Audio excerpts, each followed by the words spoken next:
वंदे भारत। ये देखो मेरे दोस्तों, वंदे भारत जो लगा हुआ है, देखिए इसी का उद्घाटन हुआ था उस दिन। हम लोग आज देखने आए हैं वंदे भारत, लोग को दिखाते हैं हम।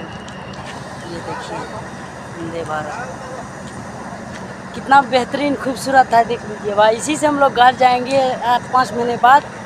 ये सब देखने आए हैं, देख लीजिए। अभी ये खुलेगी, जाएगी कहाँ, गेट में भी दिखाते हैं, देख लीजिए।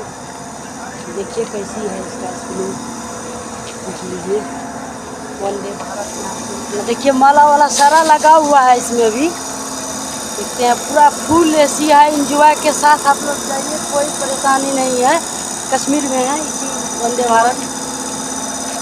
मुश्किल से 5-6-7 रुपया डब्बा है, देख लीजिए। यहाँ पे आप खुद ही देख सकते हैं चल रहा है क्या।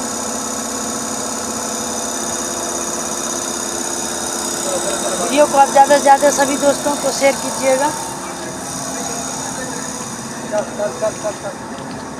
इंडियन भारत, देख लीजिए मेरे दोस्त।